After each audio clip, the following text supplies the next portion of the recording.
Hello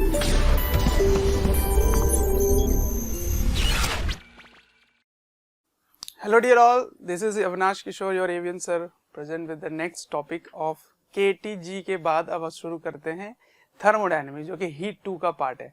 ठीक है, तो हीट 2 में फर्स्ट पार्ट में हमने क्या देखा, काइनेटिक थ्योरी ऑफ गैसेस। अब सेकेंड पार्ट में हम क्या देखेंगे, थर्मोडायनेमिक्स।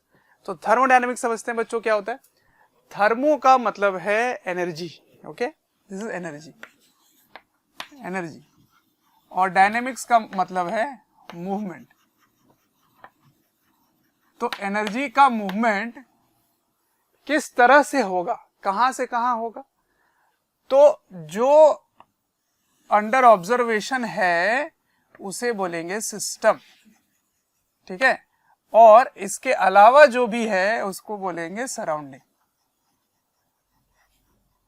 ठीक है, तो सिस्टम और सराउंडिंग के बीच में एनर्जी का एक्सचेंज किस तरह से होगा वो इस चैप्टर में पढ़ने वाले हैं। अब सिस्टम का मतलब हमारे लिए क्या होगा, यहां पर जैसे एक पिस्टन है, ये पिस्टन है ऐसे, ओके, और पिस्टन में यहां पर ऐसे वाल्व है, तो इसके अंदर अगर गैस मॉलिक्यूल्स हैं, गैसेस है, तो हमारे लिए सिस्टम में कौन आ गया, gas. This is called system. ठीक है, दिस इज सिस्टम। वैसे हमने मैकेनिक्स में सिस्टम का मतलब क्या पढ़ा था, जो ऑब्जेक्ट अंडर ऑब्जर्वेशन है, जिसको हम स्टडी कर रहे हैं, जिस पर फोर्स लगा रहे हैं, वो हमारा सिस्टम हुआ करता था। यहां पर सिस्टम का मतलब होगा गैस, गैस मॉलिक्यूल को आप देख रहे हो। बेसिकली हम गैस की ही बात इस पूरे चैप्टर में करने वाले हैं। ठीक है, तो सिस्टम मतलब यहां पे हो गया गैस। अब गैस अपने सराउंडिंग के साथ एनर्जी का एक्सचेंज किस तरह से करेगा वो इस चैप्टर में पढ़ने वाले हैं। ठीक है, तो सबसे पहले टाइप्स ऑफ सिस्टम देखते हैं। मैं पहले पार्ट जो पढ़ा रहा हूं थर्मोडायनेमिक्स में, वो पहले कुछ टर्म्स को बढ़िया तरीके से डिफाइन करके समझ लेते हैं, क्योंकि इस चैप्टर में यूज होगा, तो आपको क्लियर इमेज दिमाग में बनना चाहिए कि इसका क्या मतलब है। ठीक है, कुछ टेक्निकल टर्म्स यूज करने वाले हैं। तो सबसे पहले सिस्टम मैंने बता दिया, अब टाइप्स ऑफ सिस्टम देखते हैं। ठीक, तो सुनिए, एनर्जी का जो एक्सचेंज है इनके बीच में, सिस्टम और सराउंडिंग का, वो दो तरीके से हो सकता है, एनर्जी या मास के साथ, मास। ठीक है, तो मास का अगर सिस्टम और सराउंडिंग के बीच में एक्सचेंज हो रहा है तो ऐसे भी एनर्जी पार्टिसिपेट कर सकता है, जो कि हमारे सिलेबस में नहीं है। ठीक है, तो हम लोग क्या पढ़ेंगे, सबसे पहले टाइप्स ऑफ सिस्टम देख लेंगे, टाइप्स ऑफ सिस्टम। तो अगर सिस्टम और सराउंडिंग के बीच में दोनों एक्सचेंज हो सकता है, एक्सचेंज मतलब हो सकता है सराउंडिंग से सिस्टम में आ जाए या सिस्टम से सराउंडिंग में चला जाए। अगर दोनों एक्सचेंज हो सकता है तो उस सिस्टम को बोलेंगे ओपन सिस्टम। तो what is an open system? A system through which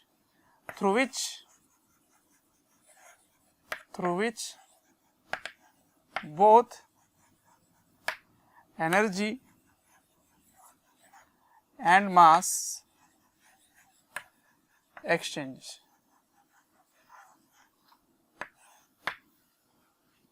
ठीक है, दोनों, अच्छा समझ गए। अब केवल एनर्जी का एक्सचेंज अगर हो रहा है, no mass can exchange, then that system will be called close system. ठीक है, तो what is a close system?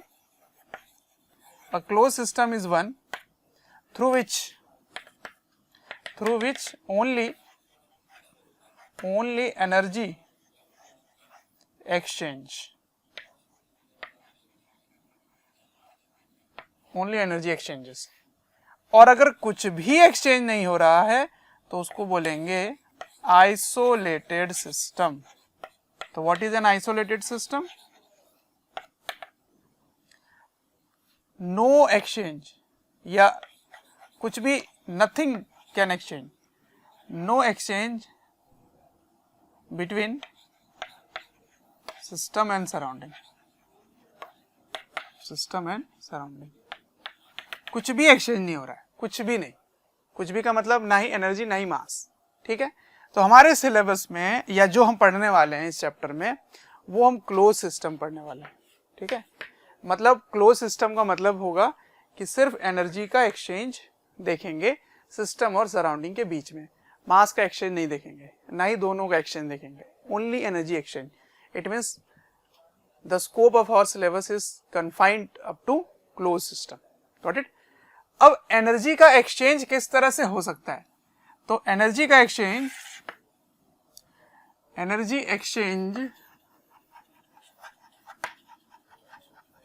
Can be through heat is a form of energy. मतलब आप बाहर से गैस में हीट प्रोवाइड कर रहे हैं या गैस से बाहर हीट निकल रहा है, ये एक तरीका हो गया एनर्जी एक्सचेंज करने का। और दूसरा तरीका एक और है, वो है वर्क। ठीक है, work can be through heat और वर्क। ठीक है, तो चाहे हीट से आप एनर्जी को सिस्टम में डाल सकते हैं या सिस्टम से निकाल सकते हैं, या वर्क करके सिस्टम की एनर्जी आप दे सकते हैं, बढ़ा सकते हैं, कम कर सकते हैं। ठीक है, तो दो तरीके से एनर्जी का एक्सचेंज होगा, हीट या फिर वर्क, या दोनों हो सकता है। ठीक है ना? अच्छा, there is a third form involve that is called internal energy. तो इंटरनल एनर्जी, वर्क और हीट, इन तीनों का रिलेशन क्या होगा, ये हम लोग पढ़ेंगे पहला नियम, फर्स्ट लॉ ऑफ थर्मोडायनेमिक्स के अंदर। ठीक है, तो उसके पहले कुछ टर्म्स है जिनको पहले समझ लेना पड़ेगा, तभी इसके फर्स्ट लॉ की तरफ बढ़ेंगे। ओके, ठीक है, तो हमें सिस्टम समझ में आ गया कि तीन टाइप के होंगे, open, close and isolated system. We are confined up to close system only. Very good, समझ में आ गया।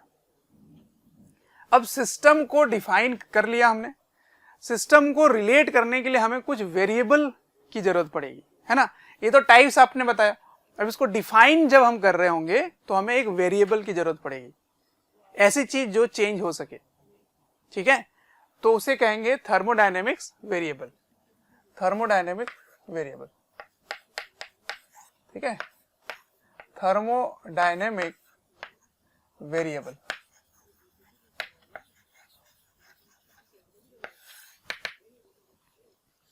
तो थर्मोडायनेमिक्स वेरिएबल वो हैं जो चेंज होते हैं या जो सिस्टम को डिफाइन करने में हेल्प करते हैं, जैसे प्रेशर, वॉल्यूम, टेम्परेचर, ठीक है, डेंसिटी। केमिस्ट्री में आप और भी पढ़ते हैं जिसको बोलते हैं एंथैल्पी। एच का मतलब एंथैल्पी, एस का मतलब एंट्रोपी। ये सब कुछ नए टर्म्स हैं जो आप केमिस्ट्री में पढ़ेंगे। ठीक है, थर्मोडायनेमिक्स, केमिस्ट्री में भी थर्मोडायनेमिक्स आएगा, उसके लिए है ये। हमारे लिए इतना काफी है, ये तीन में काम हो जाएगा, प्रेशर, वॉल्यूम और टेम्परेचर में हो जाएगा। ठीक है, तो थर्मोडायनेमिक्स वेरिएबल। अब कुछ वेरिएबल जो थर्मोडायनेमिक वेरिएबल हैं, वो इंटेंसिव प्रॉपर्टी के अंडर आते हैं। ओके, इंटेंसिव प्रॉपर्टीज के अंडर आते हैं, और कुछ जो आते हैं वो एक्सटेंसिव प्रॉपर्टी के अंडर आते हैं। अब इंटेंसिव प्रॉपर्टी क्या होता है? इंटेंसिव प्रॉपर्टी आप ऐसे समझ सकते हो, मैं डिफाइन भी कर दूंगा, मैं पहले समझा देता हूं कि मान लो ये कंटेनर है, इस कंटेनर में गैस मॉलिक्यूल है। ठीक है, यहां पर गैस मॉलिक्यूल,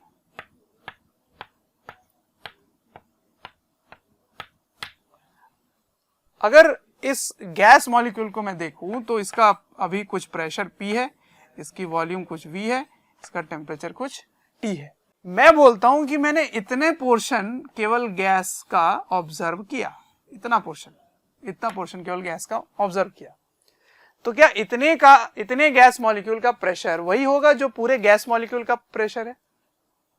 सोचो, हमने केटीजी में डिराइव करके ये बात कंक्लूजन निकाल लिया था कि प्रेशर थ्रू आउट वेसल में या कंटेनर में सेम ही रहेगा, यूनिफॉर्म ही रहेगा। तो इतने गैस मॉलिक्यूल का ही प्रेशर वही है जो इतने का है जो पूरे का है। इसका मतलब प्रेशर अमाउंट ऑफ मैटर पे डिपेंड नहीं कर रहा, कंटेनर के साइज पे डिपेंड नहीं कर रहा, मास कितना आपने लिया है गैस मॉलिक्यूल का उस पर डिपेंड नहीं कर रहा। क्या टेम्परेचर के साथ भी वही है? टेम्परेचर जो पूरे गैस मॉलिक्यूल का है, क्या इस छोटे से पोर्शन का भी वही होगा? बिल्कुल। लेकिन अगर मैं वॉल्यूम की बात करूं तो जो पूरे गैस मॉलिक्यूल का वॉल्यूम है, क्या इतने छोटे का भी वॉल्यूम वही होगा? नो। तो ऐसी प्रॉपर्टी जो कंटेनर के साइज पे डिपेंड ना करे वो कहलाएगी इंटेंसिव प्रॉपर्टी, ठीक है।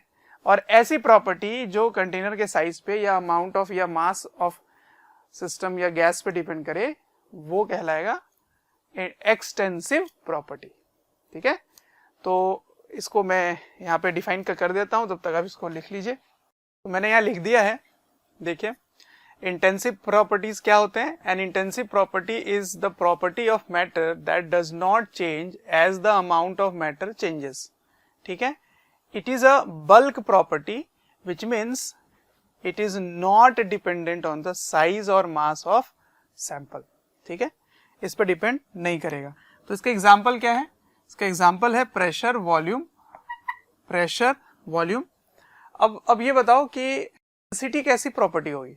डेंसिटी, तो density is a property of, नहीं वॉल्यूम नहीं, सॉरी वॉल्यूम मैंने गलती से लिख दी, प्रेशर एंड टेम्परेचर, है ना, प्रेशर एंड टेम्परेचर। अब बताओ डेंसिटी कैसी प्रॉपर्टी होगी? Density does not depend on the mass of the substance which you have taken, it is a ratio of mass and volume. It means density is a property which does not depend on the size or mass of sample, therefore density will also be an intensive property. But extensive property, they depend on the size of sample या amount of sample या volume of sample या container का, कोई भी भाषा use कर सकते हो। तो यहाँ पर क्या हो जाएगा एग्जाम्पल के लिए, जैसे वॉल्यूम है ना, वॉल्यूम लेंथ भी हो सकता है, मास भी हो सकता है, ये सब डिपेंड करता है आपने कितना सब्सटेंस लिया है ना। मास भी डिपेंड करेगा, लेंथ डिपेंड करेगा, okay. But temperature does not depend on the size, pressure does not depend on size, density does not depend on size.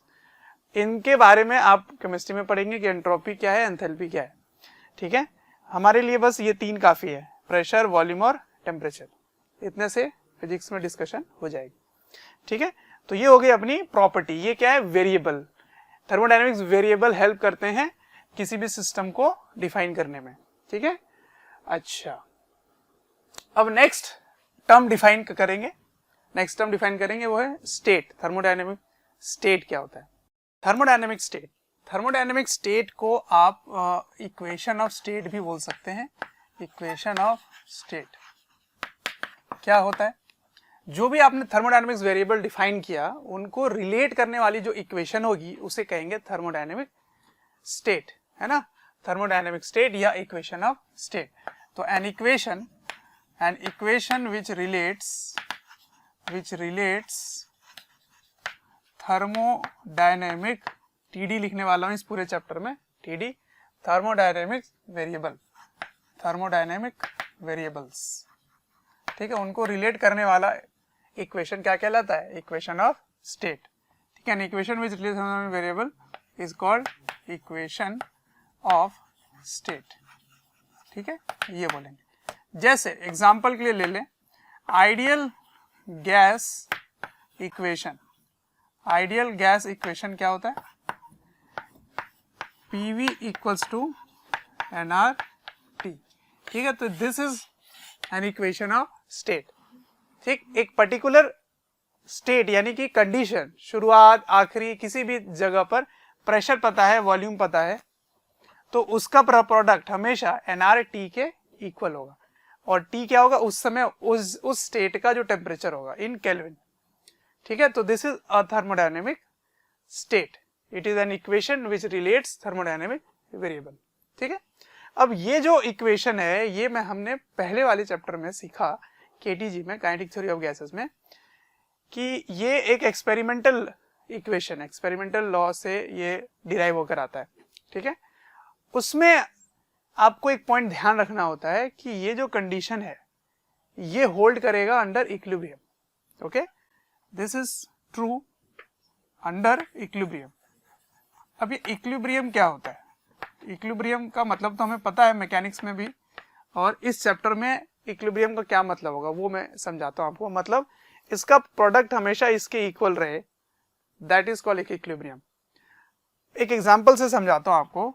Suppose ये जो पिस्टन है, देखो एक्चुअल में कंडीशन अपना इसी से होने वाला है, पिस्टन के अंदर गैस ऐसे है ना, यहाँ पर गैस होगा, ये इसी से हमें चेंज करने वाले, इसी का प्रेशर चेंज होगा, वॉल्यूम चेंज होगा, टेम्परेचर चेंज होगा, यही होने वाला है। तो सपोज ये एक कंडीशन था और इसको आपने एकदम से इसको झटके से इसके वॉल्यूम को चेंज कर दिया और ये वाला वॉल्यूम बना दिया, ये बना दिया, तो आपने वॉल्यूम रिड्यूस किया, तो इसका जो पहले प्रेशर था और अब प्रेशर है वो चेंज हो जाएगा, है ना। तो प्रेशर बढ़ जाएगा, इंक्रीज हो जाएगा, तो प्रेशर बढ़ने से टेम्परेचर में भी चेंज आएगा। अब टेम्परेचर ग्रेजुअली ऐसा अपने आप को अडेप्ट करेगा ताकि इसका प्रोडक्ट इसके इक्वल रहे। अब ये होने में टाइम लगेगा, तो उस समय फिर से प्रेशर में वेरिएशन आना शुरू हो जाएगा और टेम्परेचर में भी वेरिएशन आना शुरू हो जाएगा, तो वो इक्विलिब्रियम स्टेट नहीं कहलाएगा। जब कोई चेंज अब आना नहीं है, अब ये फिक्स हो गया, अब क्या है, जितनी भी टेम्परेचर का एक्सचेंज होना था या प्रेशर में चेंज होना था वो हो गया, अब वो फिक्स हो जाएगा। उसके बाद ना प्रेशर चेंज होगा ना टेम्परेचर चेंज होगा, क्योंकि वॉल्यूम आपने फिक्स किया हुआ है, यहाँ पर आपने रोक दिया है, इसको आपने फिक्स कर दिया, तो वॉल्यूम तो आपने फिक्स किया, वॉल्यूम में चेंज नहीं आने वाला है, तो इसके अकॉर्डिंग प्रेशर में भी चेंज होगा और टेम्परेचर में भी चेंज होगा। तो अब beyond which there is no change in pressure and temperature, that condition is called equilibrium condition. तो what is an equilibrium condition? Condition in which there is no further change in pressure and temperature, and this equation holds true. ठीक है, तो अब under equilibrium only this condition is obeyed, PV equals to nRT। अगर आप इसको suddenly compress किए हो और कंप्रेस करने के बाद वहां आप देख रहे हो कि प्रेशर में भी चेंज आ रहा है, टेम्परेचर में भी चेंज आ रहा है, तो उस समय जो चेंज आ रहा होगा उस समय ये इक्वेशन होल्ड नहीं करेगा, क्योंकि प्रेशर में भी चेंजेस और होने हैं, टेम्परेचर में भी चेंजेस और होने हैं, तो वो इक्विलिब्रियम स्टेट नहीं होगा, और उस समय आप ये बात नहीं बोल सकेंगे that PV equals to nRT। Right, अब समझते हैं इस बात को। हाँ, तो PV इक्वल्स टू nRT। अब सुनिए, ये जो स्टेट है वो वेरिएबल को रिलेट करने वाला स्टेट है। मान लीजिए एक स्टेट था जहां पे प्रेशर P1 था, वॉल्यूम V1 था और टेम्परेचर T1 था, तो ये हो गया आपका इनिशियल स्टेट या स्टेट वन। अगर कोई भी आपने चेंजेस लाया और चेंजेस लाने के बाद कंडीशन में हो सकता है किसी एक में चेंज हो या दो में चेंज हो या तीनों में चेंज हो जाए, मैंने तीनों में ले लिया, ये हो जाएगा स्टेट 2, क्योंकि यहाँ पे प्रेशर कुछ और है, वॉल्यूम कुछ और है।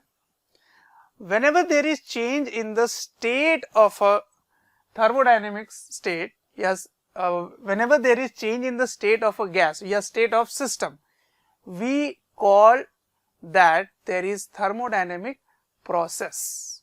ठीक है, मैंने कहा था कि कुछ टर्म्स डिफाइन करेंगे, तो मैंने टर्म डिफाइन किया स्टेट। अब जब स्टेट में चेंजेस आएंगे तो उनको बोलेंगे कि वहां प्रोसेस हुआ है। ठीक है, तो this is called thermodynamic process। So what is a process? How will you define process? Thermodynamic process, इसको कैसे define करोगे? Whenever there is change in state of gas, we say there is thermodynamic process। ठीक है, तो हम thermodynamic process बोलेंगे।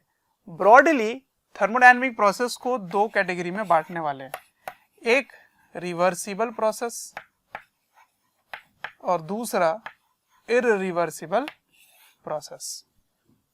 तो what is a reversible process?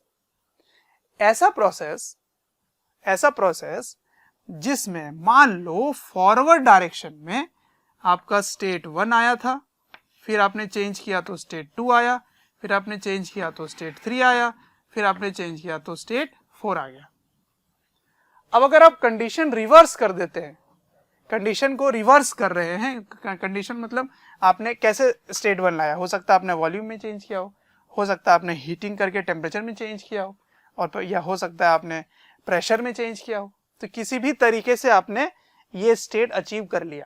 State समझ रहे हो क्या होता है? ऐसा कंडीशन जहाँ पे प्रेशर या वॉल्यूम या टेम्परेचर या तीनों ही चेंज हुए पड़े हैं, उनको स्टेट बोलेंगे। तो स्टेट आपने अचीव किया ये, ठीक है।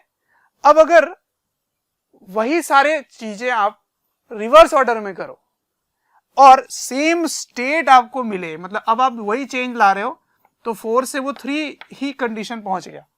मतलब हो सकता है प्रेशर 2p था और बाद में 3/2p हो गया, ठीक है। तो जब आप रिवर्स करोगे तो 3/2 से 2 ही जा रहा होगा, तो वो होगा रिवर्सिबल कंडीशन, ठीक है। फिर आपने चेंज किया तो उसके बाद 2 स्टेट ही मिला, फिर आपने चेंज किया तो 1 स्टेट ही मिला। तो ऐसे प्रोसेस को क्या बोलेंगे? Reversible process. तो what is a reversible process? A process in which we achieve same set of thermodynamics same state as in the forward direction we achieve in the backward direction, या reverse order में, ठीक है। मतलब कहना ये चाह रहा हूं कि if we change the condition of gas we achieve the same set of thermodynamic state in backward direction as we achieved in the forward direction। तो इसको मैं लिखा नहीं रहा हूं, आप समझ चुके होंगे क्या बोलना चाह रहा हूं मैं। तो ये रिवर्सिबल प्रोसेस कैसे मिल सकता है? हर बार मुझे वही स्टेट जो फॉरवर्ड में मिला वो बैकवर्ड में मिले, ये कैसे पॉसिबल है? वो तभी पॉसिबल होगा whenever the process which are taking place are very slow, very slow। आप बहुत ही स्लोली इसको कर रहे हो। जैसे मैंने इसको सडन चेंज किया था, सडनली चेंज मत करो, बिल्कुल धीरे धीरे लेकर आओ।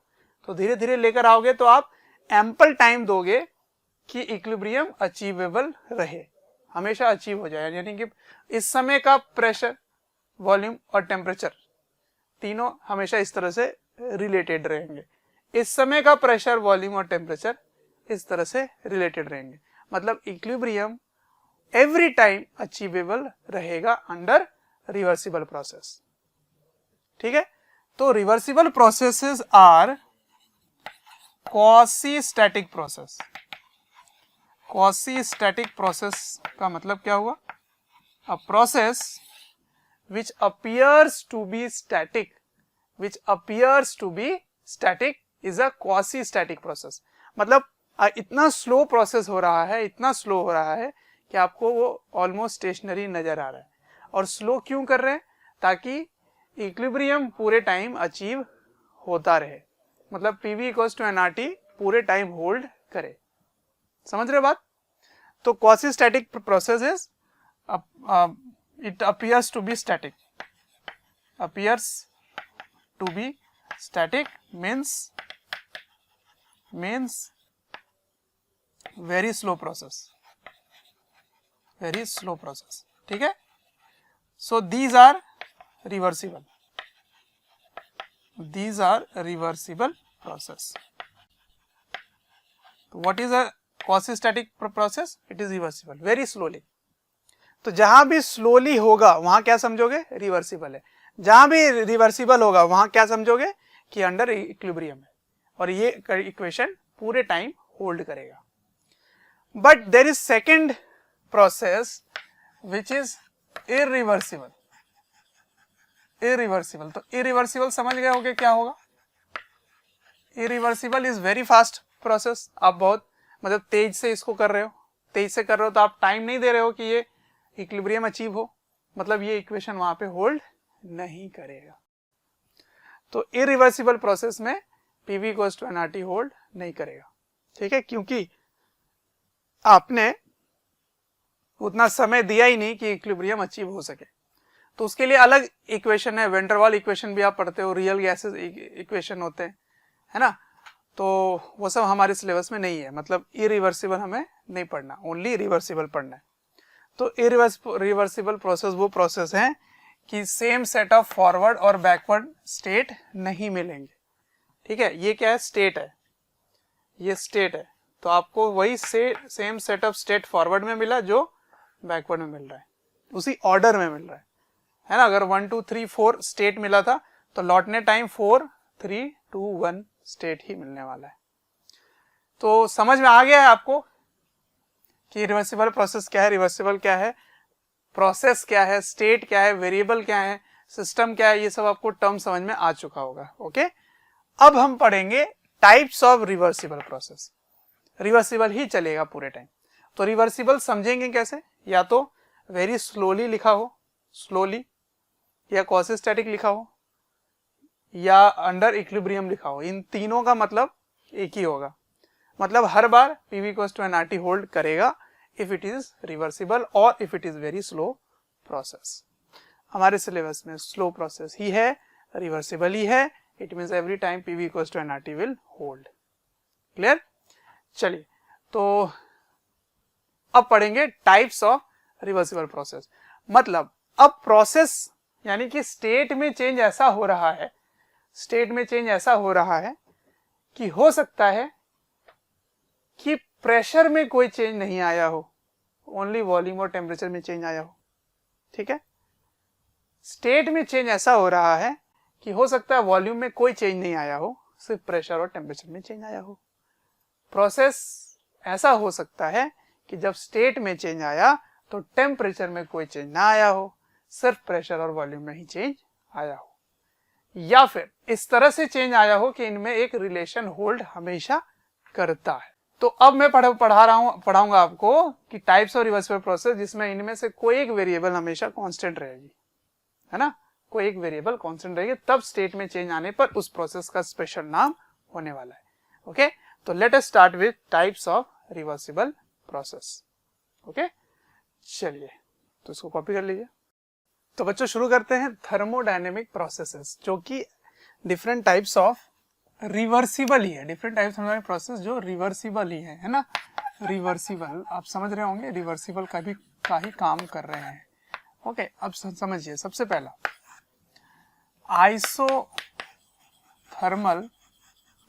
प्रोसेस, आइसोथर्मल प्रोसेस, ठीक है, ये बताना है। इसमें क्या होता है, इस प्रोसेस में इस तरह से स्टेट चेंज होगा सच दैट टेम्परेचर में कोई चेंज नहीं हो रहा होगा, है ना। प्रेशर वॉल्यूम टेम्परेचर को ही रिलेट कर रहे हैं, इसमें टेम्परेचर में कोई चेंज नहीं होगी, तो temperature remains constant, temperature remains constant, that is called isothermal process. तो इक्वेशन इसकी क्या होगी, equation of isothermal, equation of isothermal process. देखो हर प्रोसेस की एक इक्वेशन होगी, इक्वेशन ऑफ स्टेट को जो रिलेट करने वाला होगा उसको इक्वेशन ऑफ प्रोसेस बोलेंगे, है ना। प्रोसेस कब होगा, जब स्टेट में चेंज होगा, और स्टेट वेरिएबल्स को ही रिलेट करने वाले को बोलते हैं स्टेट। तो equation of isothermal process, equation of isothermal process क्या होगी, देखिए, क्योंकि टेम्परेचर कांस्टेंट है और आइडियल गैस से ही शुरू कर रहा हूं, तो PV = nRT में T कांस्टेंट है, इसका मतलब PV = कांस्टेंट हो गया। ये देखो, ये अपना बॉयल्स लॉ वाला ही है। बॉयल्स लॉ में क्या था कि if temperature is constant and pressure is inversely proportional to volume, या उसको PV = कांस्टेंट बोल सकते थे। तो आइसोथर्मल प्रोसेस भी वही है जो बॉयल्स लॉ से आया है, ठीक है। तो PV = कांस्टेंट, और ये कांस्टेंट क्या है, nRT है ना। इसका ग्राफ समझ लेते हैं, प्रेशर और वॉल्यूम, प्रेशर और वॉल्यूम का ग्राफ है। तो ये कैसा बनेगा, ये रेक्टेंगुलर हाइपरबोला बनेगा, इसको रेक्टेंगुलर हाइपरबोला बोलते हैं। XY = कांस्टेंट आया है ना, XY = constant, this is rectangular hyperbola. अब समझो अगर एक और मैं ऐसे बना दूं तो ये भी एक रेक्टेंगुलर हाइपरबोला है ना।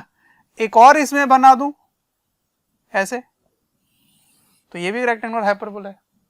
तो इन तीनों में डिफरेंस क्या है, इसमें टेम्परेचर अगर T1 है तो इसमें टेम्परेचर T2 होगा और इसका टेम्परेचर T3 होगा। इन तीनों का टेम्परेचर अलग अलग होगा, इसमें ये आपको समझना है, ठीक है। अब किसका टेम्परेचर ज्यादा होगा इसको कंपेयर करके देखो। तो अगर एक गिवन वॉल्यूम में मैं लाइन बनाता हूं, given volume, at a given volume, ऐसे वॉल्यूम अगर फिक्स है, वॉल्यूम अगर फिक्स है तो देखिए यहाँ पर टेम्परेचर या प्रेशर P1 है, यहाँ पर प्रेशर P2 है और इस जगह का प्रेशर P3 है।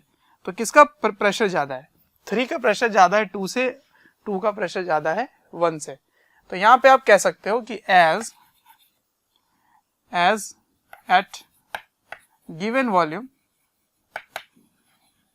Volume P3 is greater than P2 is greater than P1, therefore अगर इसको आप फिक्स करके, इसकी वैल्यू फिक्स करके आप जब कंपेयर करते हैं तो this pressure is directly proportional to temperature, जिसका प्रेशर ज़्यादा उसका टेम्परेचर ज़्यादा।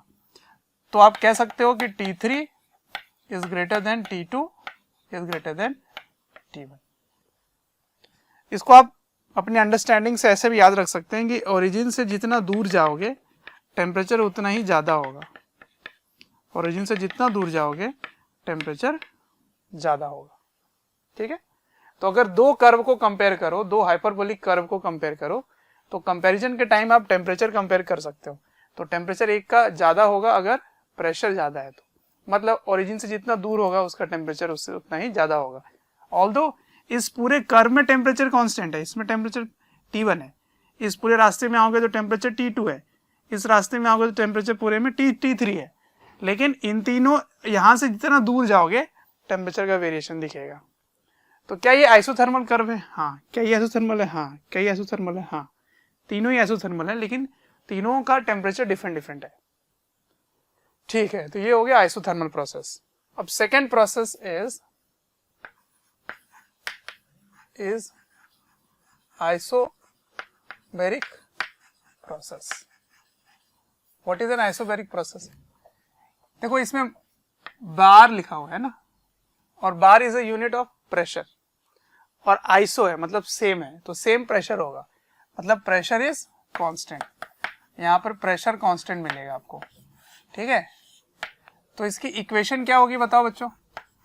आपको केटीजी में मैंने बताया था। तो इक्वेशन ऑफ आइसोबैरिक प्रोसेस, तो under constant pressure you can say that V by T equals to constant. ये इसकी इक्वेशन होगी। और ये कांस्टेंट है कितना? कांस्टेंट कैसे लिखते हैं? क्योंकि P कांस्टेंट है तो आइडियल गैस इक्वेशन से आप कैसे शुरू कर सकते हैं? PV इक्वल्स टू nRT में P को भेज दीजिए इधर, तो V equals to nR by P into T। तो इसको ऐसे भी लिखा जा सकता है V equals to nR by P into T। तो अगर इसकी इक्वेशन में बनाऊं रिलेट करने वाली, किसको किससे रिलेट करना है? तो वॉल्यूम को टेम्परेचर से रिलेट करना है। तो this is an equation of straight line जिसका C जो है वो 0 है, बट ये ओरिजिन से पास नहीं करता है बिकॉज टेम्परेचर 0 केल्विन अचीव नहीं कर सकते, है ना। तो ये पॉइंट आपको याद ही होगा। तो ऐसे टच करता हुआ ऐसे एक स्ट्रेट लाइन चला जाएगा। एक और अगर लाइन में बना दूं यहाँ पर, तो इन दोनों में प्रेशर अलग अलग होगी। ये P1 है और ये P2 है। तो देखो जो स्लोप है, slope is inversely proportional to pressure, है ना। ये सब चीजें हमने डिस्कस कर लिया है। तो किसकी वैल्यू ज्यादा होगी? जिसका जो स्लोप है वो कम, उसका प्रेशर ज्यादा। θ2 is less than θ1, therefore P1 will be less than P2।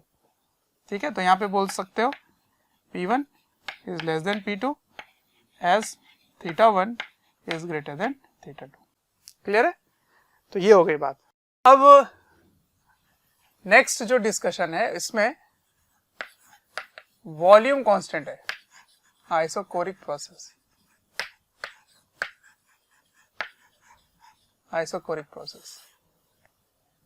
Isochoric process में वॉल्यूम कांस्टेंट रहेगा। ठीक है, what is an isocoric process? A process in which volume is constant. What is an isobaric process? A process in which pressure is constant. What is an isothermal process? A process in which temperature is constant. If you keep T constant in this equation, you will get PV as constant. If you keep P a constant in this equation, you will get V by T as constant. If you keep V constant in this equation, you will get P by T as constant. ठीक है, तो इसको लिख सकते हैं equation of isochoric process. Equation of isochoric process क्या होगा? P by T is constant. P by T is constant. ठीक है बच्चों, ये है इसकी इक्वेशन. या फिर मैं डायरेक्ट लिख सकता हूं यहां पर कि आप समझदार हो चुके हो, लिख सकते हैं P equals to NR by V into T. इसका मतलब जो स्लोप है that is inversely proportional to volume. Okay, so if you plot graph of pressure versus temperature graph, you will get a straight line which appears to pass through origin. Okay, and if you compare these two, volume V1 volume V2, तो किसका volume ज्यादा होगा? जिसका slope कम होगा उसका volume ज्यादा होगा. तो ये हो गया अपना θ2 और ये हो गया अपना θ1. तो यहाँ क्या बोल सकते हो कि V1 is less than V2 as θ1 is greater than θ2. ठीक है ना, ये सब बातें हैं.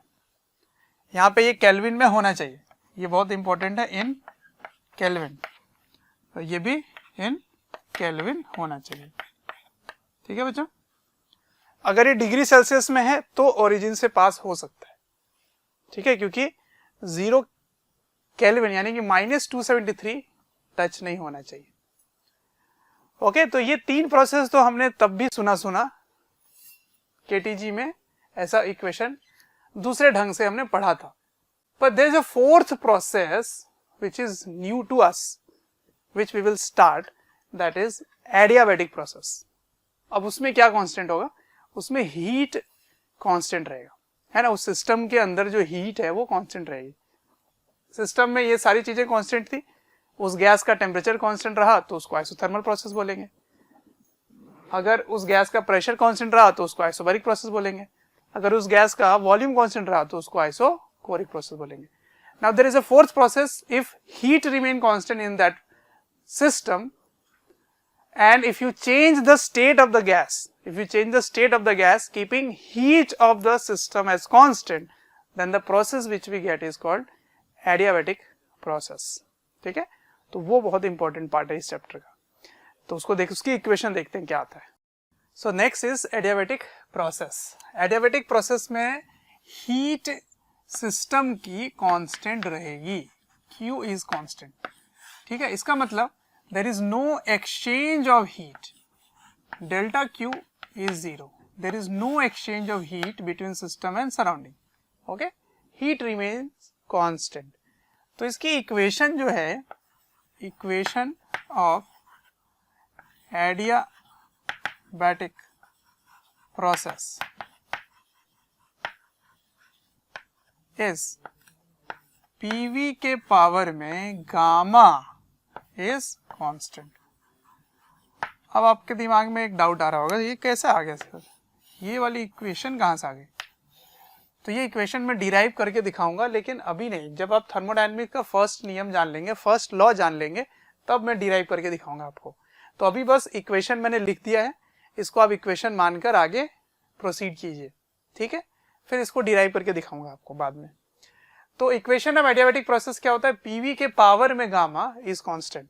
इसको आप पावर नहीं भी बोलेंगे तो चल जाएगा, क्योंकि ये बहुत ही आम बोलचाल भाषा में इस पर्टिकुलर चैप्टर में बोलते हैं PV गामा इज कांस्टेंट. इतना ऐसे बोलोगे तो भी चल जाएगा, मतलब ये पावर ही हुआ. और गामा क्या है?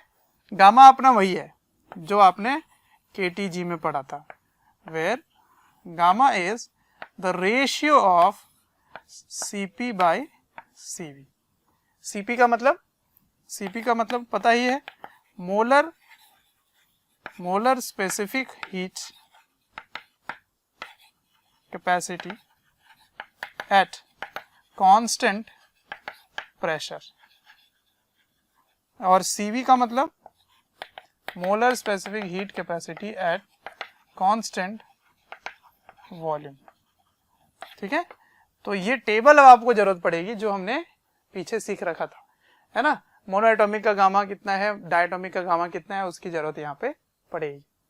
ठीक, अगर आप भूल चुके हैं कि ये गामा क्या था तो आप पुराने लेक्चर्स रेफर कर सकते हैं मेरे, जिसमें मैंने काइनेटिक थ्योरी ऑफ गैसेस पढ़ाया था, जिसमें गामा के बारे में डिस्कशन किया था। ठीक है, अब सुनो, ये प्रेशर और वॉल्यूम को रिलेट करने वाला इक्वेशन है जो एडियाबैटिक में बस एक पावर आ जाता है। तो अगर इसको आप ग्राफ से रिलेट करें, ग्राफ से, तो इसकी इक्वेशन भी एक हाइपरबोला ही होगी, पीवी का ग्राफ, है ना। तो इसका ग्राफ भी ऐसे ही आएगा, ऐसा।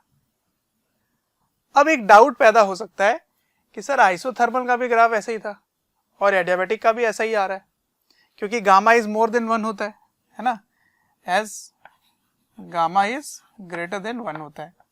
अब ये कैसे होता है, ये सब हम इस चैप्टर में भी प्रूव कर लेंगे कि क्यों हुआ गामा ग्रेटर देन 1, मतलब Cp की वैल्यू Cv से ज्यादा होती है, क्यों होता है, ये सब प्रूव भी हो जाएगा इस चैप्टर में।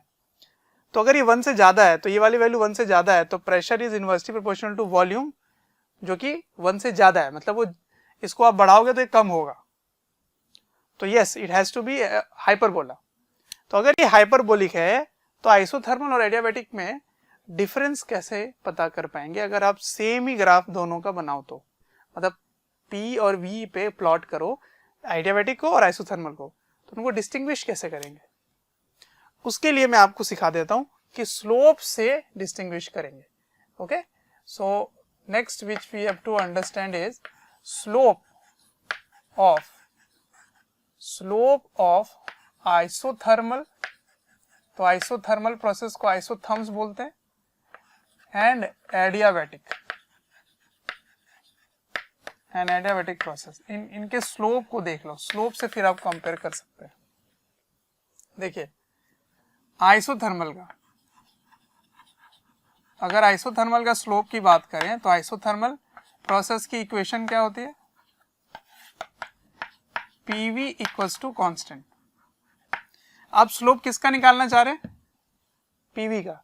तो स्लोप कैलकुलस में हमने क्या सीखा था कि स्लोप क्या होता है, dy बाई dx होता है। y का नाम क्या है, P, x का नाम क्या है, V। तो स्लोप क्या लिखोगे यहां पर, स्लोप लिखेंगे dp बाई dv, ये अपना स्लोप हो गया। तो इस इक्वेशन से मुझे dp बाई dv चाहिए, ठीक है। तो मैं डिफरेंशिएट करूंगा विथ रिस्पेक्ट टू वॉल्यूम। अब यहां पे कैलकुलस का प्रोडक्ट रूल लगाना पड़ेगा आपको। अगर आप भूल चुके हो तो आप कैलकुलस के एक बार फॉर्मूले जो हैं उनको आप रिवाइज करके बैठना, क्योंकि यहाँ पे प्रोडक्ट रूल काफी यूज होने वाला है, डिफरेंशिएशन की यूज काफी होने वाली है। तो प्रोडक्ट रूल एक बार मैं रिवाइज करा ही देता हूँ। यूवी में मैंने पढ़ाया होगा आपको, अगर इसको डिफरेंशिएट कीजिए तो एक बार पहले वाले को डिफरेंशिएट किया जाता है, या पहले वाले को कांस्टेंट रखा जाता है, दूसरे वाले को डिफरेंशिएट करते हैं, फिर प्लस का साइन डालते हैं, फिर जिसको छोड़ा उसकी डिफरेंशिएशन होगी और जिसको डिफरेंशिएट किया उसको कांस्टेंट मान दोगे, ये होता है, ठीक है। तो v के रिस्पेक्ट में इसको डिफरेंशिएट करना है, तो v का डिफरेंशिएशन, इसको डिफरेंशिएट करोगे तो 1 होगा और इसका p को ऐसे ही छोड़ दोगे, तो p को ऐसे ही छोड़ दिया, इंटू 1 आ गया, फिर एक प्लस का साइन देंगे, ओके। अब v का डिफरेंशिएशन होगा, p को, v का हो चुका है, अब p का डिफरेंशिएशन होगा, v को कांस्टेंट मानेंगे, तो v को छोड़ दिया और dp बाई dv आ गया, क्योंकि p का डिफरेंशिएशन v के रिस्पेक्ट में, आपको एग्जैक्ट फंक्शन पता नहीं है तो dp बाई dv छोड़ दिया इसको लिखकर। अब कांस्टेंट का डिफरेंशिएशन क्या होगा, 0, इसकी डिफरेंशिएशन 0 हो गई, तो dp बाई dv क्या आएगा यहां से, क्योंकि आपको स्लोप यही चाहिए था, तो dp बाई dv इज सबसे पहले इधर चला जाता है तो माइनस हो जाता है, उसके बाद v से डिवाइड हो जाता है तो p बाई v हो जाता है।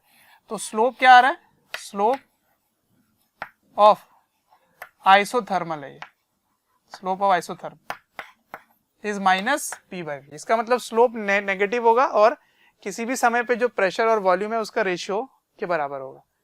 लेकिन अगर एडियाबैटिक का आप निकालो, फॉर एडियाबैटिक प्रोसेस पीवी के पावर में gamma is equal to constant, ये होता है। अब इसको डिफरेंशिएट कीजिए, differentiating with respect to v, इसका रिस्पेक्ट में डिफरेंशिएट करो बोथ साइड्स। तो वही काम करना है, v का डिफरेंशिएशन करना है, p को कांस्टेंट रखना है, तो p को कांस्टेंट रखा। अब v का डिफरेंशिएशन उसके पावर में गामा है, तो याद करो x के पावर में अगर n होता था और इसका डिफरेंशिएशन करते थे x के रिस्पेक्ट में, तो आंसर आता था n x के पावर में n-1। तो n के जगह यहाँ पे गामा है और v के रिस्पेक्ट में इसको डिफरेंशिएट कर रहे हो, तो क्या आएगा इसका आंसर, गामा v के पावर में गामा -1 प्लस, अब p का डिफरेंशिएशन और v को ऐसे ही छोड़ देंगे और p का differentiation dp by dv equals to 0। अब सबको उधर भेज दो और इसको डिवाइड कर दो, है ना, तो क्या आएगा dp बाई dv, और यहाँ पे v के पावर में गामा है, पहले इसको भेज दिए तो यहाँ माइनस आ गया, माइनस, फिर ये हो गया गामा, ये हो गया p, और इधर आ गया v के पावर में गामा -1। और इसको अब क्या करो, ये v के पावर में जो गामा है, यहाँ पर v के पावर में गामा है, इसको यहाँ से हटा दो और इधर जाके डिवाइड कर दो, v के पावर में गामा डिवाइड हो गया। अब देखो इन दोनों का बेस सेम है, तो इसको आप अगर कट करोगे तो यहाँ पे माइनस गामा हो जाएगा। अब ये दो गामा और गामा कैंसिल हो गए, तो v के पावर में -1 आ गया, v के पावर में -1 क्या होता है, डिवाइड में हो जाता है, तो इसको क्या लिख सकते हैं, minus gamma p by v, ठीक है, ये हो गया अपना स्लोप dp बाई dv। अब देखो जरा ध्यान से देखो, तो ये इसका स्लोप ऑफ एडियाबैटिक है, स्लोप ऑफ एडियाबैटिक शॉर्ट में लिख दिया। इन दोनों में p बाई v और माइनस माइनस टर्म सेम है, तो इसका मतलब slope of adiabatic is gamma times more steeper than the slope of isothermal. दोनों में नेगेटिव स्लोप है, दोनों माइनस है, और दोनों में p बाई v आ रहा है, मतलब किसी एक पर्टिकुलर p और v पर एडियाबैटिक का स्लोप गामा टाइम्स स्टीपर होगा, ठीक है। तो यहां से आप बोल सकते हो कंक्लूजन कि slope of adiabatic is gamma times more steeper than isothermal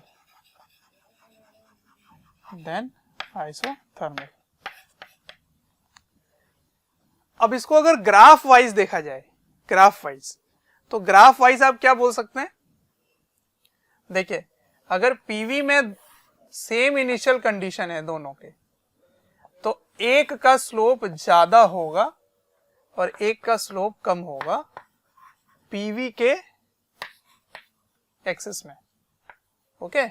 ऐसा मान लेते हैं कि वॉल्यूम सेम आया, इनिशियल और फाइनल वॉल्यूम दोनों के सेम आ गए, ये इनिशियल वॉल्यूम और ये फाइनल वॉल्यूम सेम है, तो इसमें से एक आइसोथर्मल है और एक एडियाबैटिक है। कैसे कंपेयर करेंगे, जिसका स्लोप ज्यादा हो, because gamma is more than 1, तो ज्यादा स्टीपनेस जिसकी होगी वो एडियाबैटिक होगा। तो देखकर क्या लग रहा है, ऊपर वाला या नीचे वाला, कौन सा है, तो नीचे वाला होगा, तो एडियाबैटिक नीचे है और ये आइसोथर्मल है, ठीक है। ये ग्राफ हो गया। अब अगर मैं उल्टा करता, मतलब ये एक्सपेंशन में मैंने दिखाया वॉल्यूम बढ़ रहा है, अगर कंप्रेशन हो रहा होता, वॉल्यूम कम हो रहा होता, तो फिर से आप डिस्टिंग्विश करेंगे या आइडेंटिफाई करेंगे कि कौन आइसोथर्मल है, कौन एडियाबेटिक है। तो ये आप कॉपी कीजिए, मैं उस पर चर्चा करता हूँ। तो मैंने यहाँ पर एक एक्सपेंशन और एक कंप्रेशन का ग्राफ बना दिया है। दोनों में क्या हो रहा है, इनिशियल और फाइनल वॉल्यूम सेम है। देखिए यहाँ पर इनिशियल वॉल्यूम दोनों का सेम था, है ना, और फाइनल वॉल्यूम भी दोनों का सेम है। अब इसमें एक आइसोथर्मल है, एक एडियाबेटिक है। ये मैंने आपको बता दिया कौन सा आइसोथर्मल है, कौन सा एडियाबेटिक है। तो इसमें ये आता है अपना आइसोथर्मल और ये आता है अपना एडियाबेटिक, ठीक है, क्योंकि इसकी स्लोप गामा टाइम्स स्टीपर है। अब जब ये उल्टा होगा, कंप्रेशन होगा, तो अब देखो इसकी जो स्लोप है ये ज्यादा स्टीपनेस है, क्योंकि ये इस जगह से जा रहा है। ये अपनी इनिशियल कंडीशन हो गई और ये फाइनल कंडीशन हो गई, तो वो फाइनल जाने की स्टीपनेस ज्यादा है उसकी। तो अब ये वाला अब आपका क्या हो जाएगा, एडियाबेटिक हो जाएगा। ओके, तो एडियाबेटिक, और ये क्या हो जाएगा, आइसोथर्मल। ये आइसोथर्मल प्रोसेस हो जाएगा। तो आपको ये ध्यान रखना है कि जब कंप्रेशन होगा तो नीचे वाला आइसोथर्मल होगा, और जब एक्सपेंशन होगा तो ऊपर वाला आइसोथर्मल होगा, और नीचे वाला एडियाबेटिक, और इसमें ऊपर वाला एडियाबेटिक। अब ये हो गई मैथमेटिक्स। मैथमेटिक्स से स्लोप को कंपेयर करके आपने कर्व बता दिया। तो ये है अपना आम जिंदगी। अब मैं आपको बताता हूं एवियन जिंदगी, शॉर्टकट। देखिए, बिना मैथ्स के आप तुरंत यूं बता कर लोगे कि कौन सा कर्व आइसोथर्मल है, कौन सा एडियाबेटिक। उसके लिए एक ट्रिक निकाल लेते हैं, क्योंकि मैंने पूरी अंदर की बात बता दी आपको, मैथमेटिक्स बता दी, ग्राफ, स्टीपनेस, सब कुछ, स्लोप वगैरह सब बता दिया। अब क्योंकि दो का ही कंपैरिजन चलेगा हमेशा, या तो एडियाबेटिक या आइसोथर्मल, तो क्यों ना एक ट्रिक निकाल के रख लें जो आपके और मेरे बीच में रहे, है ना, ताकि क्वेश्चन सॉल्व करके आंसर तो सही आ जाए, पर कैसे निकाला that becomes secret, top secret. देखिए कैसे, क्या कर रहा हूं मैं, जब भी आपको कंपैरिजन पूछा जाएगा तो एक इनिशियल पॉइंट दे देंगे और फाइनल पॉइंट तक ग्राफ बना रहेगा। जैसे ये अपना इनिशियल पॉइंट है, तो दोनों शुरुआत सेम जगह से हो रहा है। ये अपना इनिशियल पॉइंट है, तो शुरुआत सेम पॉइंट से हो रहा है। तो इनिशियल पॉइंट पे क्या करो, अपने पेन को रख लो ऐसे, ठीक है, और अपने पेन को क्लॉकवाइज घुमाओ, क्लॉकवाइज घुमाओ। जो पहले मिलेगा वो आइसोथर्मल होगा, खटा, डन। देखिए, तो इस पेन को आपने घुमाया, पहला कर्व जो मिला वो आइसोथर्मल, और दूसरा जो मिलेगा वो एडियाबेटिक होगा। अब इस जगह देखिए, सेम काम, शुरुआत में आपने रखा पेन को और क्लॉकवाइज घुमाया, तो क्लॉकवाइज घुमाओगे तो ऐसे घूमेगा क्लॉकवाइज, और घूमने के बाद पहला कर्व कौन मिला, आइसोथर्मल हो गया वो, और बाद में एडियाबेटिक, ठीक है। तो क्लॉकवाइज घुमाना है या क्लॉकवाइज आपको घूम के जाना है, जो पहले कर्व मिलेगा वो आइसोथर्मल होगा। ओके, तो यहां से चलो घूमो, पहले मिला, फिर से देखो, यहाँ पे अपने पेन रखा, इसको घुमाया, पहले के जो कर्व मिला वो आइसोथर्मल, यहाँ पे उसी तरह पेन रखा, पहले मिला जो वो आइसोथर्मल, ठीक है। तो कभी भी ये पीवी पर ही केवल लागू होगा, पीवी पर, क्योंकि पीवी पे ही डाउट होगा, क्योंकि आइसोथर्मल का पीवी ग्राफ और एडियाबेटिक का पीवी ग्राफ दोनों हाइपरबोलिक होते हैं। ओके, तो कंपैरिजन ऐसे करते हैं। चलिए, तो अब ग्राफ में कोई कंफ्यूजन नहीं होगा। अब क्या था, पीवी के पावर में गामा केवल एक फॉर्म नहीं है, आपको दूसरे फॉर्म्स भी याद होना चाहिए। पीवी के पावर में gamma is constant is one of the form of adiabatic process. There can be different forms also, because temperature constant नहीं कह रहे हैं ये, इसमें हीट कांस्टेंट कह रहे हैं। आइसोथर्मल में टेम्परेचर कांस्टेंट है, तो एक ही इक्वेशन, एक ही रिलेशन हो सकता है, that is PV equals to constant. But यहां पर डिफरेंट रिलेशन भी आप स्टैब्लिश कर सकते हो अमंग वेरिएबल्स। एक वेरिएबल है पी और वी का, अब एक और वेरिएबल में टी और वी के बीच में स्टैब्लिश कर सकता हूं, तो मुझे पी को रिप्लेस करना चाहिए। तो putting P equals to from ideal gas, क्योंकि ये सारे रिवर्सिबल प्रोसेस हैं तो ये हमेशा होल्ड करेगा, PV equals to nRT, equilibrium का सिचुएशन रहेगा, तो पी को रिप्लेस कर सकते हो nRT by V from ideal gas equation, और इसको यहां डाल दो। ओके, तो यहां डालने पर क्या आएगा, nR by V into T भी होगा यहाँ पर, nRT by V into V के पावर में गामा इज कांस्टेंट। अब nr क्या है, एक कांस्टेंट ही है, नंबर ऑफ मोल्स गैस के फिक्स ही रहेंगे और r कांस्टेंट है, तो उसको जाकर उधर भेज दो, वो डिवाइड होगा तो एक नया कांस्टेंट बन जाएगा, बट रहेगा तो कांस्टेंट ही ना। और इस जगह v का पावर क्या है 1 और यहाँ पे v का पावर क्या है गामा, तो ये ऊपर जाके क्या बन जाएगा -1। तो इक्वेशन क्या बन गया देखो ध्यान से, टी वी के पावर में गामा -1 इक्वल्स टू कांस्टेंट। ठीक है, तो this is the second form which you have to learn, second form. अब ये जो फॉर्म है वो किस किस के बीच में रिलेशन दे रहा है, ये दे रहा है टेम्परेचर और वॉल्यूम के टर्म्स में। ओके, टेम्परेचर और वॉल्यूम के टर्म्स में। तो अगर आपको कंपैरिजन, मतलब आपको अगर ग्राफ बनाना हो तो टेम्परेचर और वॉल्यूम का रिलेशन वाला ग्राफ बनाना हो तो कैसे करें। देखिए गामा की जो वैल्यू है वो मोर देन 1 है, अब मोर देन 1 से आप 1 घटाओगे तो ओवरऑल वैल्यू ये पॉजिटिव आएगी, और अगर वो पॉजिटिव आ रहा है, पॉजिटिव, तो उधर जाके अगर आप इसको भेजोगे तो T becomes inversely proportional to volume, T becomes inversely proportional to volume के पावर में गामा -1, है ना। तो अभी भी ये कैसा बनेगा, हाइपरबोलिक ही बनेगा, because gamma is greater than 1।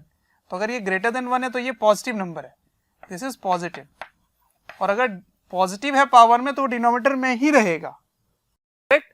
तो अगेन दिस इज हाइपरबोलिक। तो अगर आप इसके ग्राफ को देखो किसके बीच में,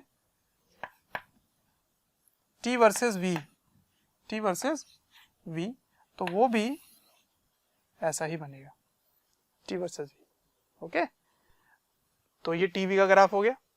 अब मैं P को ना रिप्लेस करके V को रिप्लेस कर देता हूं, तो फिर PT के टर्म्स में उसका ग्राफ निकल आएगी, उसकी इक्वेशन निकल आएगी। सही है, तो चलिए देखते हैं। अगर आप पुट करो, putting V equals to nRT by P, इसको आप पुट कर रहे हो यहाँ पे, तो क्या बनेगा बच्चों, देखो P V के पावर में गामा, तो that is nRT by P whole to the power gamma is constant. सही है।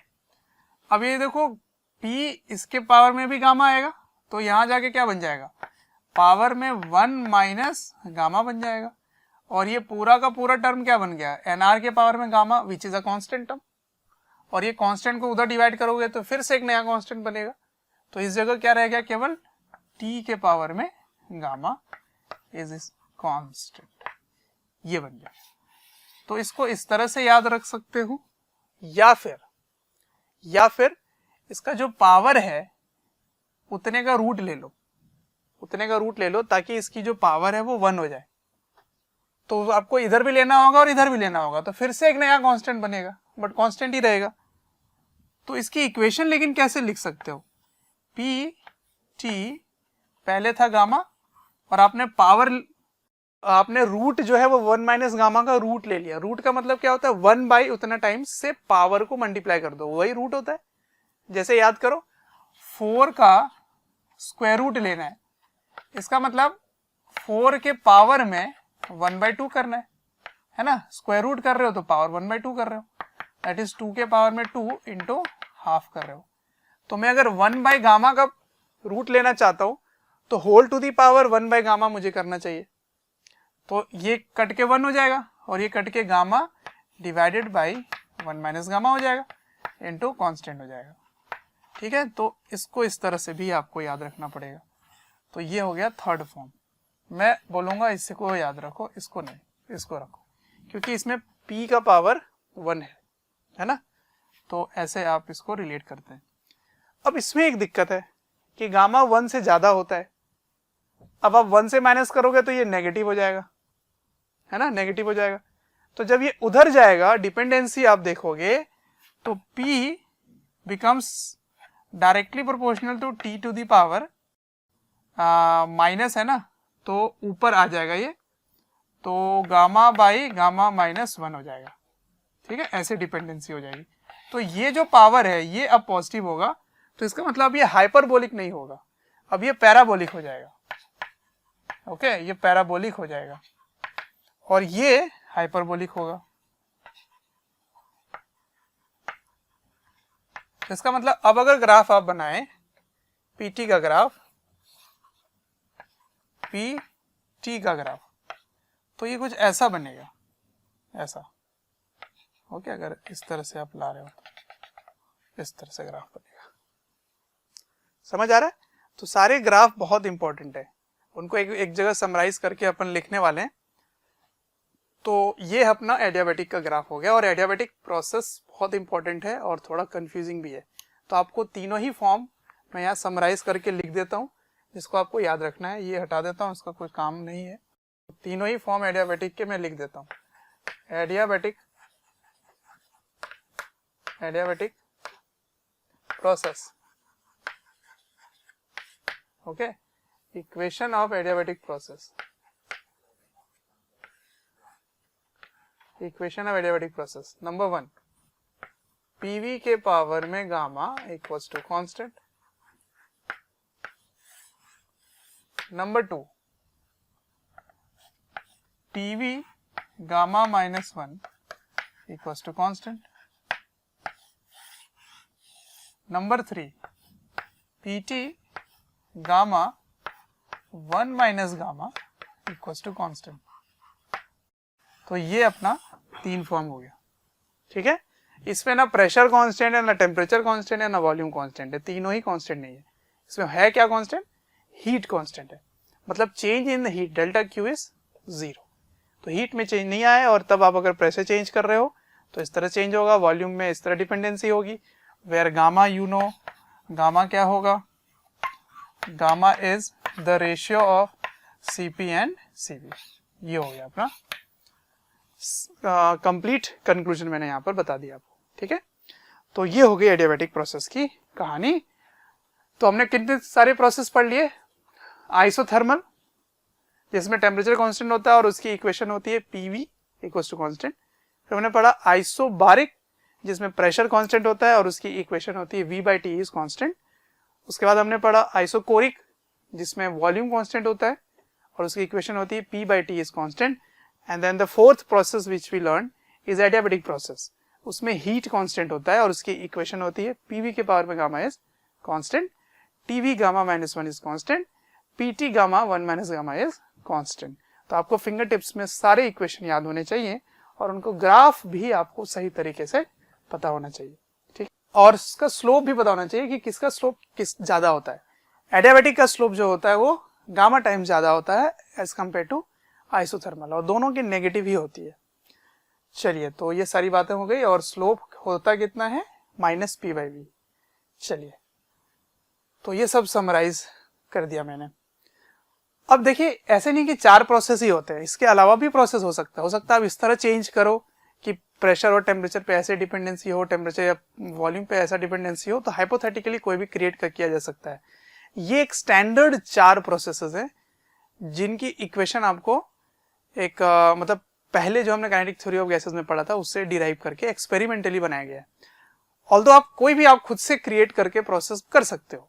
ऐसा स्टेट करो कि टी स्क्वायर पे डिपेंडेंसी हो प्रेशर का, या वॉल्यूम का टेम्परेचर पे 3t से डिपेंडेंसी हो, या फिर लीनियर हो, क्वाड्रेटिक हो, कुछ भी हो सकता है, या एक्सपोनेंशियल हो, e के पावर में कुछ हो सकता है। तो कुछ भी क्रिएट कर सकते हैं आप, बट ये 4 स्टैंडर्ड है, इनके ग्राफ और इनकी इक्वेशन अलग से आपको याद रखनी पड़ेगी। ओके, चलिए फिर अब जितने भी ग्राफ हमने पढ़े वो इंडिकेटर डायग्राम के अंदर वापस से रिवाइज करने वाले हैं। तो इंडिकेटर डायग्राम में सबसे पहला है पीवी ग्राफ, ठीक है। पीवी ग्राफ मतलब y में अपना प्रेशर होगा और x में अपना वॉल्यूम, ठीक है, पी ऐसा होगा, ठीक है, ठीक है। अब मान लीजिए ये अपना इनिशियल सिचुएशन है इस जगह पे, ठीक है। अगर ये ग्राफ कुछ इस तरह से जाए ऐसा 1, तो इसको आप क्या स्टडी करोगे? 1। इसमें क्या कांस्टेंट है, ये एक स्ट्रेट लाइन है, straight line which is parallel to X axis, तो इसमें क्या चेंज नहीं हो रहा, y के कोऑर्डिनेट्स कुछ भी चेंज नहीं हो रहे, ये एक स्ट्रेट लाइन की इक्वेशन है, इसमें क्या चेंज नहीं हो रहा, y की कोई भी कंडीशन चेंज नहीं हो रही है, y का नाम क्या है p, इसका मतलब यहाँ पे p कांस्टेंट है, तो 1 को क्या बोलोगे, 1 को क्या बोलोगे, 1 को बोलेंगे इट इज आइसोबारिक, आइसोबारिक पर वॉल्यूम एक्सपेंड कर रहा है, तो आइसोबारिक एक्सपेंशन प्रोसेस, ठीक है। अच्छा, अब अगर इधर जाओ, इधर, तो ये क्या हो रहा होगा, आइसोबारिक कंप्रेशन हो रहा होगा, 2 क्या हो गया, isobaric compression, isobaric compression process, ठीक है। अब अगर आप ऐसे जाएं, इस तरह से ऐसे जाएं, यूं, ये है अपने, चलो ऐसा ले लेते हैं, ठीक है, ऐसा इस तरह से जा रहे हो, तो इसमें क्या कांस्टेंट है बच्चों, देखो इस बार आप कैसे जा रहे हो, पैरेलल टू वाई एक्सिस, तो एक्स कोऑर्डिनेट में कोई चेंज नहीं आ रहा है, तो अगर एक्स में चेंज नहीं आ रहा है तो एक्स का नाम क्या है, वॉल्यूम, वॉल्यूम में कोई चेंज नहीं आ रहा है, तो वॉल्यूम में चेंज नहीं आएगा तो उसको क्या बोलेंगे, isochoric, isochoric process. Volume constant में प्रेशर बढ़ रहा है, वॉल्यूम कांस्टेंट है और प्रेशर बढ़ रहा है, तो इसका मतलब टेम्परेचर भी बढ़ रहा होगा, तो इसको बोलेंगे आइसोकोरिक हीटिंग, इसमें हीटिंग हो रही है, तो आइसोकोरिक हीटिंग प्रोसेस, क्यों, क्योंकि वॉल्यूम कांस्टेंट है और प्रेशर बढ़ रहा है तो टेम्परेचर भी बढ़ेगा, ओके। अब इस प्रोसेस को क्या बोलेंगे, इस प्रोसेस को फिर से आइसोकोरिक है, प्रेशर कम हो रहा है तो यहाँ पे टेम्परेचर कम हो रहा है तो कूलिंग होगा, ठीक है। तो number 4 isochoric cooling process, isochoric cooling, चलो ठीक है। तो एक स्ट्रेट लाइन आप पीवी में प्लॉट करेंगे तो बता सकते हैं कि वो आइसोकोरिक है कि आइसोबैरिक है। लेकिन अगर ये प्रोसेस कुछ ऐसा हो, इस तरह से हो, ऐसा, तो इसको कौन सा प्रोसेस बोलेंगे। अगर अकेला एक ग्राफ बना दो तो आप 100% कुछ भी नहीं बोल सकते कि वो आइसोथर्मल या एडियाबैटिक है, 100% नहीं बोल सकते, क्वेश्चन में मेंशन करना ही पड़ेगा उनको। लेकिन अगर साथ ही साथ एक और ग्राफ बना दो, आप एक ग्राफ और बनाओ ऐसे, अब कंपेयर कर सकते हो और 100% कर सकते हो। ये अपना हो गया 5 और ये हो गया अपना 6। तो 5 कौन सा प्रोसेस है, 5 में आपको मैंने ट्रिक बता रखा है कि पेन को रखो ऐसे और उसको क्लॉकवाइज घुमाओ, जो पहले मिलेगा वो क्या बना, आइसोथर्मल। तो ये आइसोथर्मल प्रोसेस है, लेकिन इसमें वॉल्यूम बढ़ रहा है तो इसको बोलोगे आइसोथर्मल एक्सपेंशन। तो number 5 is isothermal expansion, isothermal expansion है ये। नंबर 6 क्या हो गया फिर, एडियाबैटिक हो गया, एडियाबैटिक एक्सपेंशन, ठीक है, समझ आ रहा है। अब अगर इस प्रोसेस में मैं उल्टा कर दूं, ओके, उल्टा कर दूं चीज को, है ना, इसको ऐसे कर दूं, ऐसे, और इसको ऐसे कर दूं, यूं, है ना, फाइनल इनका वैसे वॉल्यूम सेम होना है। तो ये हो गया अपना 7, this is 7 and this is 8। अब 7 और 8 में बताओ क्या होगा, 7 कौन सा प्रोसेस होगा। तो मैंने आपको बोला था यहां से आप घुमा लीजिए पेन को, तो पेन को घुमाने पर सबसे पहले कौन मिला, 8 मिला, तो 8 कौन सा प्रोसेस हो जाएगा, आइसोथर्मल। और इसमें लेकिन कंप्रेशन हो रहा है बिकॉज वॉल्यूम कम हो रहा है। देखो वॉल्यूम कम हो रहा है तो उसको कंप्रेशन बोलेंगे, ठीक है। तो number 7 is number 7 and number 8। Number 8 7 हो जाएगा एडियाबैटिक, 8 हो जाएगा आइसोथर्मल। तो दिस इज एडियाबैटिक कंप्रेशन, ठीक है, वॉल्यूम कम हो रहा है, compression process. And number 8 is isothermal compression process. ये हो गया, ठीक है ना। तो देखो सारी चीजें मैंने एक ही ग्राफ में बना दिया है, पर ऐसा नहीं है कि पीवी ही केवल मिलेगा, हो सकता है पीटी मिले, हो सकता है वीटी मिले। तो उसको कैसे कंक्लूड करोगे वो समझाता हूं मैं आपको। तो number B is PT graph, ठीक है, पीटी ग्राफ में y में p है और x में t है, ठीक है। तो इस बार इतना नहीं करने वाले हैं, कंप्रेशन, हीटिंग, कूलिंग, एक ही लाइन, बस एक ही टाइप का या एक ही डायरेक्शन में बनाकर कंपेयर करेंगे, ठीक है। तो सबसे पहले ये वाला प्रोसेस, इसको कौन सा प्रोसेस बोलोगे? ये वाला कौन सा प्रोसेस है? ये स्ट्रेट लाइन हुआ या नहीं? हाँ, अब बताओ ये कौन सा प्रोसेस है? इसमें क्या कांस्टेंट है? प्रेशर कांस्टेंट है। तो 1 इज कॉल्ड आइसोबैरिक, ओके। तो 1 इज आइसोबैरिक, यहीं पर ही लिख देता हूं, आइसोबैरिक प्रोसेस, ओके। अच्छा, अब अगर इस तरह से बनाओ, अब देखो इसमें टेम्परेचर बढ़ रहा है तो हीटिंग हो रहा होगा, बट वो सब नहीं लिख रहे हैं, केवल एक टाइप का प्रोसेस ही पढ़ रहे हैं, ओके। तो ये हो गया अपना ऐसा वाला। तो इसमें क्या कांस्टेंट है बच्चों? 2 वाले में क्या कांस्टेंट है? यहाँ पे x की वैल्यू कांस्टेंट है ना, बिल्कुल ये स्ट्रेट लाइन होनी चाहिए। तो ये स्ट्रेट लाइन ही है, ऐसे समझ लेना, स्ट्रेट लाइन है। तो x की वैल्यू चेंज नहीं हो रही है, x का नाम क्या है? टेम्परेचर। तो ये कौन सा प्रोसेस हो गया? आइसोथर्मल प्रोसेस हो गया, आइसोथर्मल प्रोसेस, ठीक है। अब ये प्रोसेस कौन सा होगा? यहां से ऐसे डॉट डॉट लाइन जाता हुआ, ये कौन सा प्रोसेस होगा?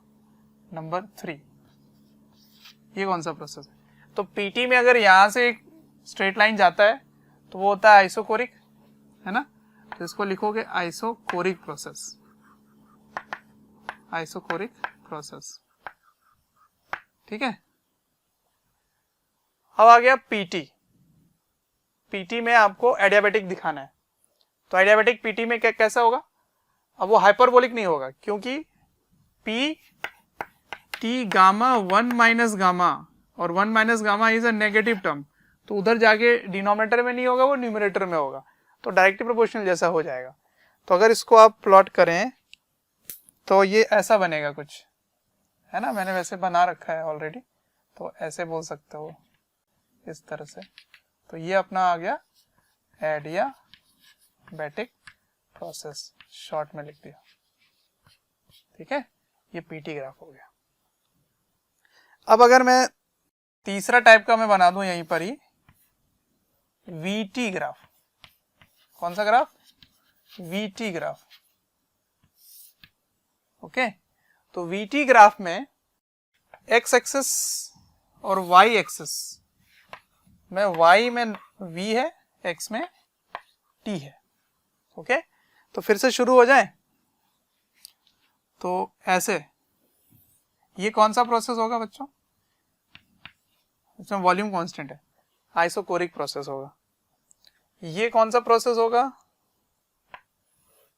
ये वाला प्रोसेस आइसोथर्मल, क्योंकि टेम्परेचर कांस्टेंट है, सही है। अब ये कौन सा प्रोसेस होगा? ओरिजिन से ऐसे जाता हुआ जो लाइन जाएगा, ये कौन सा प्रोसेस है? Isobaric, V by T is constant, isobaric हो गया।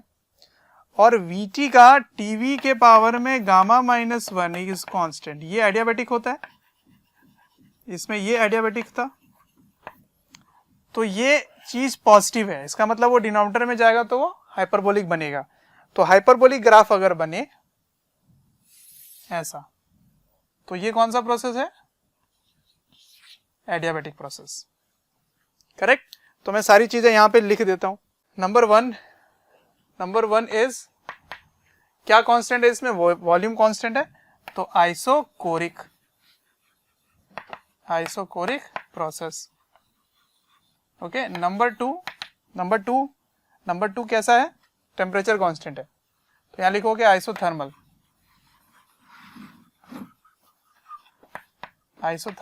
प्रोसेस। नंबर थ्री देखिए, ये देखो ओरिजिन से जाता हुआ एक स्ट्रेट लाइन है, तो V/T इज कांस्टेंट किस में होता है, आइसोबैरिक में, isobaric process. And number four is hyperbolic, तो अगर Vt में हाइपरबोलिक बने तो एक ही बन सकता है, वो है एडियाबेटिक। आइसोथर्मल इसमें कोई कंफ्यूजन ही नहीं है, कंफ्यूजन होता है केवल PV में, क्योंकि दो हाइपरबोलिक निकल के आते हैं।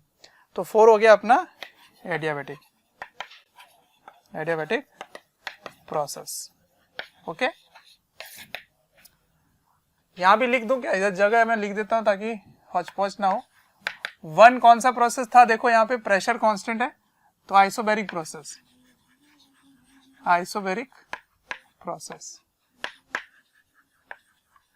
अच्छा, 2 कौन सा प्रोसेस है, 2 अपना ये वाला है। अब इसमें क्या कांस्टेंट है, x का नाम क्या है, टेम्परेचर कांस्टेंट को क्या बोलते हैं, isothermal process,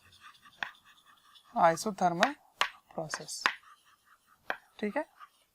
and number three ये देखो P/T इज कांस्टेंट, तो P/T कांस्टेंट मतलब वॉल्यूम कांस्टेंट, तो वो आइसोकोरिक हो जाएगा, isochoric process, okay. And number four is like parabolic, मतलब ऐसा नहीं कि पावर इवन नंबर ही आए, कुछ भी हो सकता है, बट ये कि डायरेक्टली प्रोपोर्शनल है। अगर आप टेम्परेचर बढ़ाओगे तो प्रेशर बढ़ रहा है, पर लीनियर नहीं बढ़ रहा है, कहने का मतलब है, क्योंकि ये उधर जाएगा, ये नेगेटिव है तो उधर जाके पॉजिटिव होगा, तो डायरेक्ट प्रोपोर्शन में ही रहेगा, इसीलिए ये मैंने पैराबोला जैसा बोल दिया। पैराबोली मतलब ऐसा नहीं कि पावर 2 ही हो, जैसे y = x², तो वो पैराबोला होता है, पर ऐसा नहीं है कि वो इवन पावर बने, पर डायरेक्ट प्रोपोर्शन ही बनेगा। तो 4 इज एडियाबेटिक, मतलब डायरेक्ट प्रोपोर्शन मतलब लीनियर प्रोपोर्शन नहीं बनेगा, एक को बढ़ाओगे दूसरा भी बढ़ेगा, adiabatic process. 4 is an adiabatic process, ठीक है जी। 4 को मैं यहाँ लिख देता हूँ ऐसे, ये 4 है अपना, दिस इज 4। तो सारी चीजें मैंने यहाँ पे लिख दिया है। अब क्या होगा, किसी भी एक ग्राफ को दूसरे ग्राफ में कन्वर्ट करने का प्रैक्टिस करेंगे, इंटर कन्वर्जन ऑफ ग्राफ। अगर मैंने PV ग्राफ दे दिया तो उसका PT बना के दिखाओ, VT बना के दिखाओ, या मैंने अगर VT दे दिया तो उसका PV बना के दिखाओ, PT बना के दिखाओ, ये सब प्रैक्टिस करने वाले हैं, ठीक है। तो उसके पहले एक पॉइंट बता देता हूं कि एक और होता है, वो है साइक्लिक प्रोसेस, ठीक है, साइक्लिक प्रोसेस। तो what is a cyclic process, ये अगले लेक्चर में डिस्कस करेंगे। साइक्लिक प्रोसेस वो प्रोसेस है जिसकी शुरुआत और आखिरी जो है वो वापस सेम हो जाए, वहीं आ जाए जहां से वो चला था। After some set of processes it comes back to the same state, then we say it to be a cyclic process. तो what is a cyclic process, whose initial and final state is same। State समझ रहे हो, pressure, volume, temperature, जो initial था final भी वही रहेगा। तो ये सब अगले लेक्चर में डिस्कस करने वाले हैं, और ग्राफ का इंटर कन्वर्जन भी करने वाले हैं, ठीक है ना। तो ये प्रैक्टिस करना है आपको, इसको बढ़िया से आप नोट डाउन करके रखिए, और ग्राफ का कंफ्यूजन बिल्कुल नहीं होना चाहिए, ये बिल्कुल फिंगर टिप्स में होना चाहिए, ओके। तो चलिए फिर मिलते हैं अगले लेक्चर में, टिल देन बाय बाय।